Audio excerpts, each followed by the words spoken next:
Station, this is Houston on 2. Are you ready for the event? Houston Station, that's Space to Ground 2. We are ready. JSC PAO, this is Houston. Please call station for a voice check. Station, this is JSC PAO. How do you hear me? We've got you loud and clear.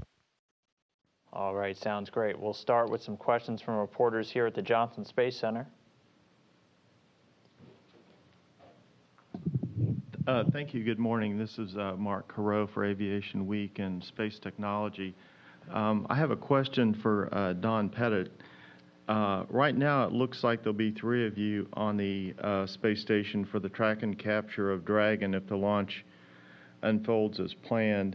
I wonder if you could sort of describe the preparations that you're making for that, and whether you were the lead for the track and capture as you launched. For track and capture, we're just now starting to get up to speed on training for this event, and we have 2 primary means of training. We fly the actual arm, which is the world's best trainer for flying the arm, and then right here we've got two space station computers which double as a arm simulator, and we have a full set of actual arm hand controllers here, and with this setup we call it Robot, and it allows us to fly track and capture trajectories just like we would if we were in the simulators back in Houston. So it's a really neat capability, and I have it set up now all the time, and so I'll wake up in the morning and have a bag of coffee, and I'll be flying Dragon track and captures with a bag of coffee in my mouth and cinnamon scone in one hand and the hand controllers, and it's good to have this kind of capability. For the actual event, will you be in the cupola or in the Destiny lab? I'm not quite sure. And could you sort of explain Andre's role as well? Sure. Initially, it was going to be Dan Burbank is prime arm operator, and I would be what we call second arm operator, and Andre would be visiting vehicle officer, and we each have different roles, and the 3 of us were going to be doing the track and capture for Dragon. Now that the Dragon launch was delayed, Dan's going to be gone, and there'll only be 3 of us up here, and it will just be Andre and myself doing all the things that Dan, Andre, and me were originally trained to do. And we will be in the cupola, and I will be a prime arm operator, and Andre will be second arm operator. And we will have the robotics workstation in the lab set up and ready to go as what we refer to as a hot backup for contingencies that may lock up the controls for flying the arm right when you're in the middle of a Dragon capture. So we've got training and procedures for quickly flying to the lab and activating the robotics workstation and taking over the flying from the lab if we need. Okay, well, next I believe we have some questions coming in from the phone bridge. First up, we'll have Jill Tolk. Jill? Yes, this is Jill Tolk representing the Register newspaper in Yarmouthport, Massachusetts. So, Dan, you well know this question will be for you. In February, I got to visit some towns on the south shore of Boston, and I stayed only 15 miles from Plymouth, the Pilgrim's first stepping stone into the New World. On that note, during the past few months, what new Massachusetts anecdotes have you collected, and what thoughts or feelings would you like to share with the residents of your adopted hometown area on Cape Cod?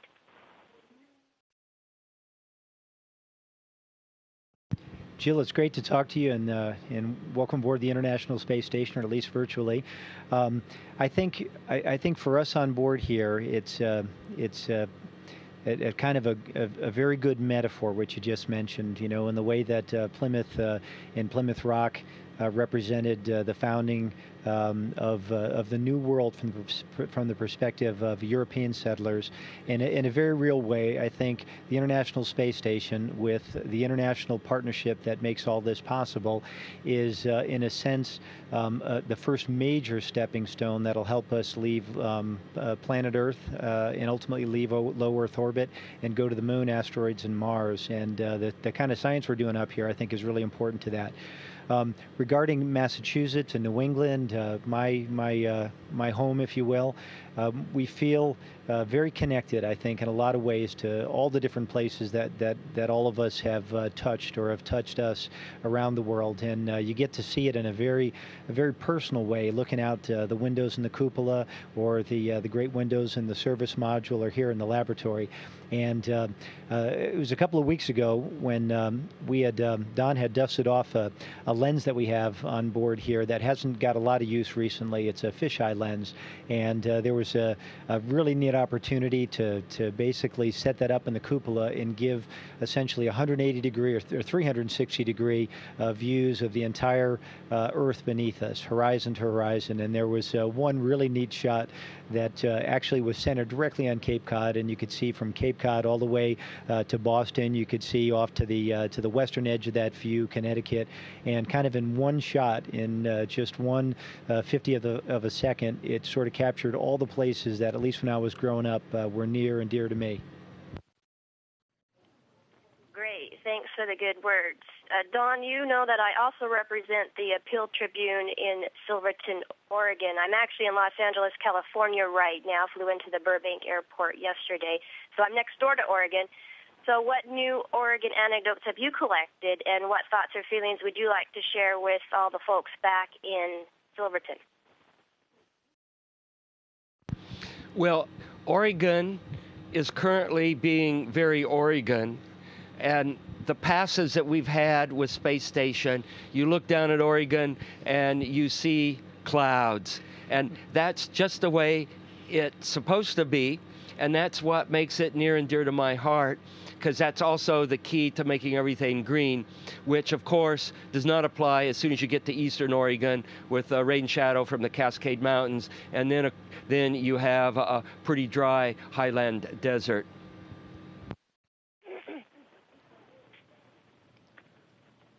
Great, thanks so much. Okay, next up we have Marcia Dunn. Yes, good morning, gentlemen from the Kennedy Space Center. First, for you, Dr. Pettit, you'll be the one reeling in the Dragon capsule. Talk about the importance of this inaugural commercial cargo run. Perhaps compare it to something in history that the rest of us Earthlings can relate to. Well, I think you folks on the ground probably are more in touch with any historical perspective and what the meaning of all of this is. From a crew perspective, we have a very operational oriented task that we are doing intensive training now so that we can get this task done expertly. And Andre and I will be doing this task, and we'll be sharing the robotics duties for flying the arm from capture to ultimately berthing it onto the node nadir port. For either you, Dr. Pettit, or you, Commander Burbank, or both of you perhaps, Discovery is about to ship out to Washington in another few weeks. Your thoughts on the shuttle's departure from its home base for more than 30 years, and how strange or odd is it for you both to have flown on something that's now being relegated as a museum relic?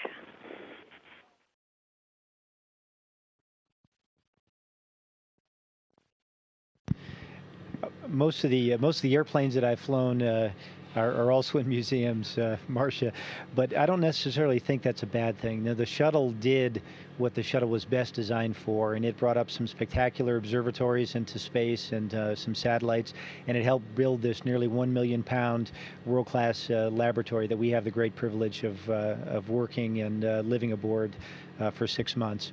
And I think having the shuttles, the space shuttles, in museums where people can come and see them and learn about them and learn about the wonderful technology, I think will be a good thing. And I think that from a budgetary standpoint is going to help give NASA the wherewithal to build and design the next vehicles. And I think for us, I think a big key part of that is getting heavy lift capability that can get us into low Earth orbit with vehicles that we could take beyond low Earth orbit. Thank you both very much.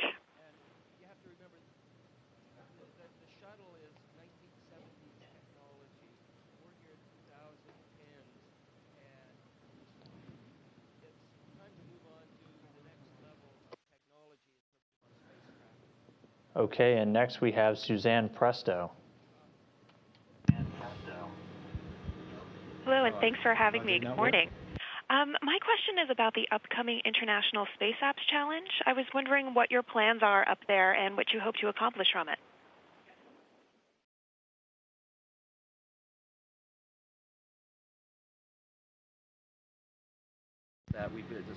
And I tell you, I have to admit I don't know much about it, and frankly, from my perspective, my near-term focus has been, as Don has mentioned, kind of all the operational things we do on a day-to-day basis up here, and now in just a little bit over 2 weeks, getting prepared for my return to planet Earth. It'll be a bit of a bittersweet moment, though, leaving this wonderful place.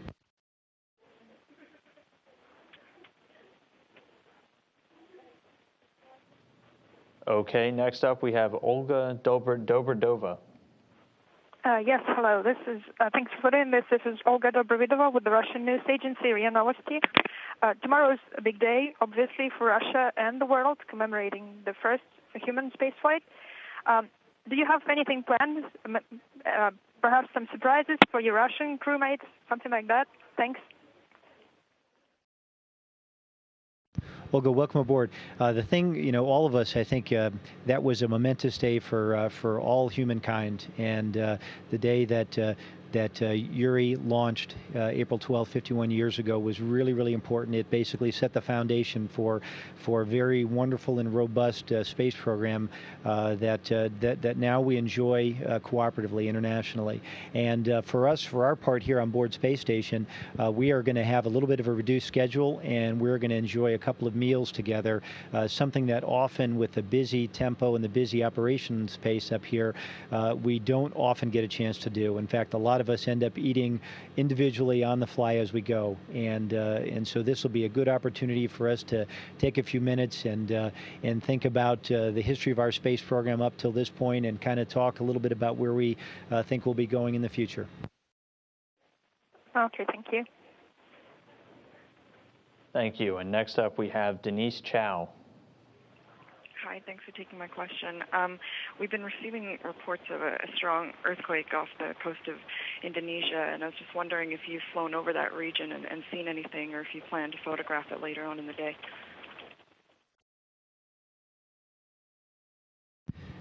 Denise, actually, we had not heard about that, and hopefully it's limited in its impact to folks in that area. I know there's been a lot of history. From our perspective here on board Space Station, there are certain times when we have the opportunity to see at least the results of tsunamis, the results of natural disasters, and there are some rare occasions that if the sun angle is just right, we can actually see some of those internal waves, some of those waves as they propagate across the ocean surface. And now that you've mentioned it, I'm sure that our Earth observations teams on the ground are probably already looking at those kind of opportunities for us. And for our part, I think we'll do our best to take whatever imagery we can for that.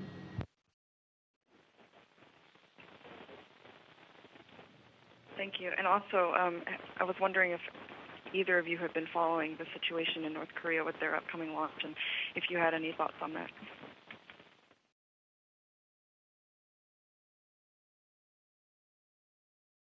And I think in general, we haven't had a lot of opportunity to follow the news. I'm aware that a launch is being prepared, and beyond that, the specifics of the launch, at least I, for one, am not aware of a lot of the details. Thank you. Thank you, Denise. And next up, we have Robert Perlman. Hi, Robert Perlman with CollectSpace.com. I'm currently standing on the shuttle landing facility, standing next to the shuttle carrier aircraft. And to work off Marcia's question from earlier, for Dan and Don, as shuttle veterans, is this an event, the delivery of Discovery and of Discovery and then Enterprise, something that you'll be able to follow along, or you've requested to follow along on board station? Will you be able to watch the delivery? And what does this transition in general mean to you personally?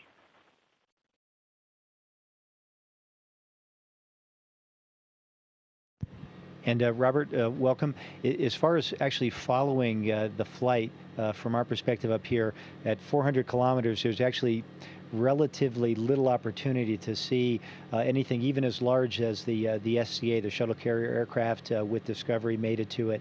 We're able to see the evidence of ships and of planes in the form of wakes and contrails if the lighting is just right. But it's really difficult to get the kind of resolution to see much beyond that. As far as from a personal standpoint, following along, I think we're all very, and on one hand, sad to see the shuttles retire, but on another, also happy to have the opportunity to move on to new and hopefully better vehicles in the future. And for Don, I wonder if you could give us an update on your trustee, the Zucchini, and in a general sense, how important is it to you and to the crew to have touches of Earth like green plants on board the station?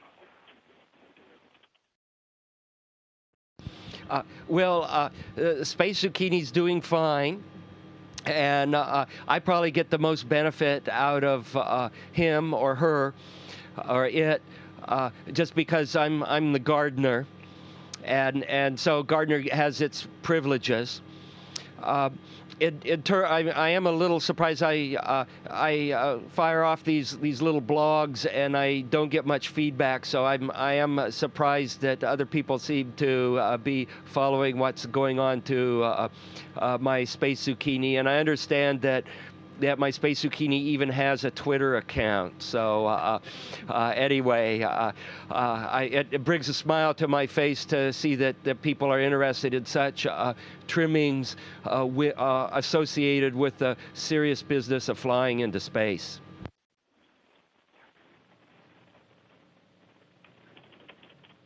Station, this is JSCPAO. We now will take a few questions from Twitter followers on our phone bridge. Shannon Moore is first. Shannon, with your question. Hi, this is Shannon Moore, Geek Mom from Twitter. A lot of astronauts' time on station is spent performing experiments and maintaining critical systems. How do you find time to relax, keep in touch with your family back on Earth, and create the incredible photographs and educational videos like Dawn's Science Off the Sphere series? We can't work 24 hours a day, even though we'd get a lot done if we could. And we get an 8-hour block of time allocated for sleep, and we typically work from around 7 in the morning to about 7 in the evening, and then maybe another hour or so after that to catch up on loose ends.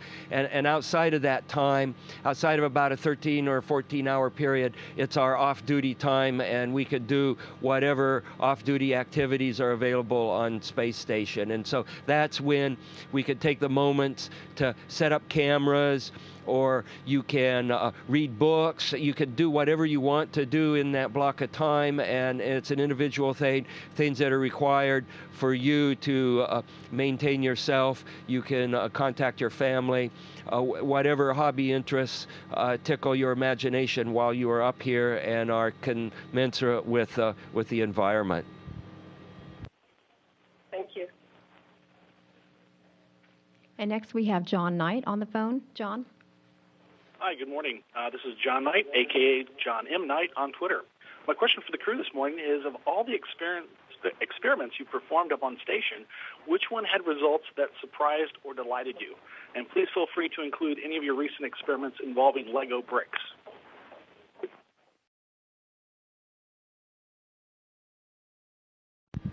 I'll talk about two experiments. One is a serious programmatic experiment. It has to do with combustion. And when scientists talk about the physics and chemistry of flames, they call it combustion. Everybody else just says that we've got fire. And we have a couple of different pieces of equipment here on station that we can investigate combustion processes, and we do that because of gravitational-driven convection.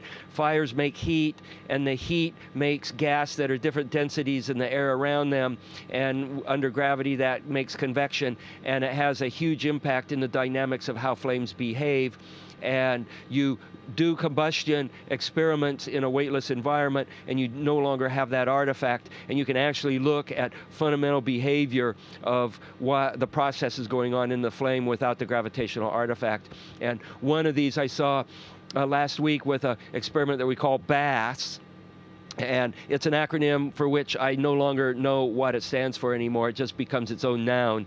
And it's basically burning plastic objects, solid plastic objects in air, and looking at the conditions under which the burning object will continue to burn and under the conditions in which the object will flame out. And I was amazed that these burning hunks of plastic will continue to burn even if they're purged with nitrogen, which should have put the flame out. But the nitrogen purge would entrail enough air to keep the combustion process going. And what actually put the flame out was turning all the convection off around the flame, and then it burned out in about a second. And so this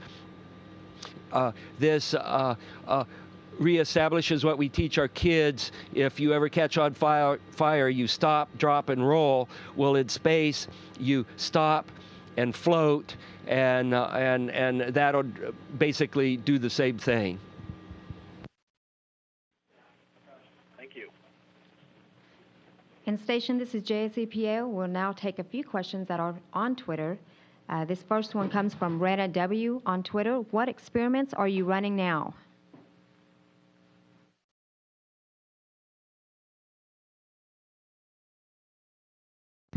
Okay, and we've got a lot of experiments that we're running on board Space Station. During our entire time here, there's something on the order of 200. Now, with that said, a lot of those are run remotely, are run by scientists all over the world on the ground. The ones that we interact with on a daily basis up here, for example, the combustion experiments that Don's been working on, both BASS and SPLICE. There's an experiment that all of us right now are currently involved in called integrated cardiovascular, and that one is one that's got many, many different aspects. It involves exercise, it involves ultrasonic investigations of changes in the heart muscle, changes in the vascular system, and there's those are pretty much designed, like a lot of the human research that we do on Space Station, to figure out how to keep humans healthy and safe in space long enough to go far from planet Earth, long enough to go, for example, to Mars. This next question comes from Tavi Greener. It says, from Livia, age 9. Does your appetite and or your sense of taste change on board ISS?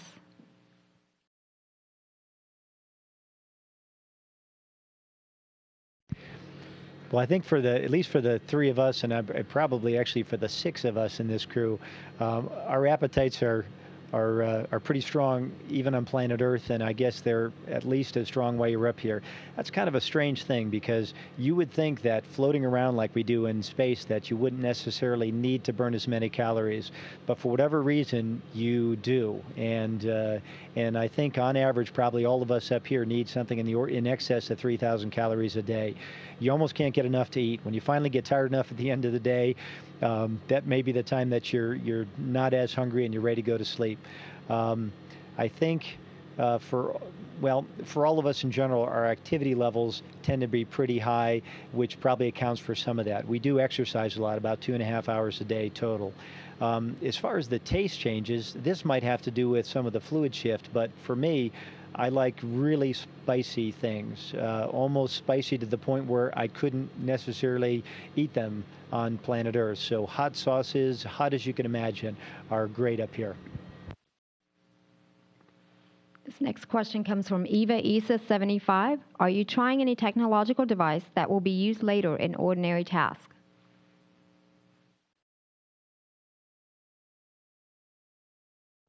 One piece of engineering research. We do scientific research up here, which most people are familiar with. We also do engineering research, which is a second facet of space station that we work on. And these are using pieces of engineering equipment and using them, one of a kind, serial number 01 kind of piece of equipment, working the bugs out so that we can make spacecraft in the future and use the technology that we develop.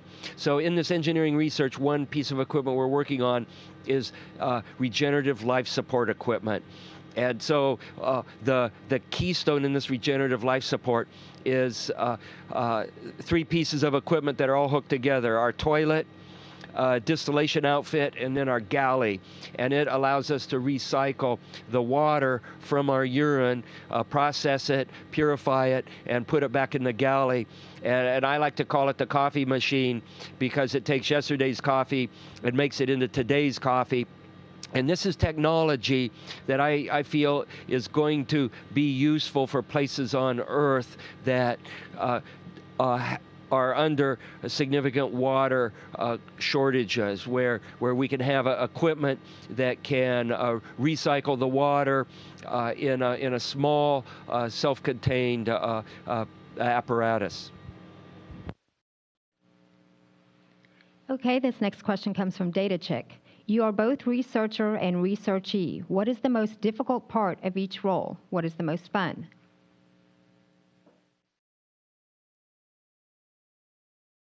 To me, the most difficult part of the researchee is getting stuck by needles and having all this equipment stuck all over you. We wear this thing called a cardio press, which is this great big thing that you put on your hand that basically immobilizes your hand from doing anything useful. And fortunately, we only have to wear that for 24 hours. But it's the equipment and the needles and the sticking that I probably shudder the most at. However, the end result of all this equipment, it's pride from our souls, but the end result from the data is certainly worth the inconvenience of having been on the receiving end of the research. Okay, this next one is probably likely for Don. Go ahead, Andre. Well, I'd like to address the other side of doing the research. For me, it's one of the nicest things is to stick needles into Don and Dan to get blood samples.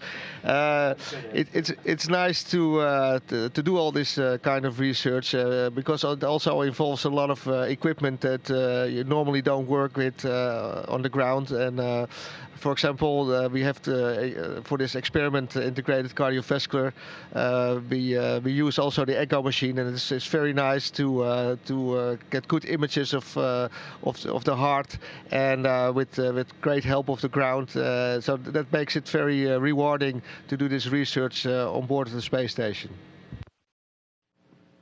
And station, this is JSC PAO. We have one more follow-up question, and that'll about do it for today. Hello, this is Jill Tolk again. Well, a question for Don and Dan. Since I'm writing for your hometown newspapers, I just wanted to know if there's anything you would like to say personally to the residents in your hometown areas in Oregon and Massachusetts, and perhaps even Connecticut for Don or for Dan.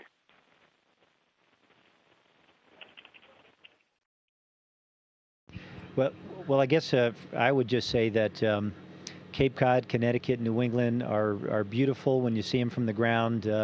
They're even more so when you see them from space, and I'll be home soon. And for all the folks around Silverton, Oregon, when I was growing up there, it's a community effort to educate kids growing up, and you pay that through your local taxes, and it supports your schools. And there's probably no way I'd be where I am right now if it wasn't for people willing to support the schools and give their kids the best education they possibly can. Station, this is Houston ACR. That concludes the event. Thank you. And to all, thanks very much for your participation for a great event. And station, we are now resuming operational audio communications.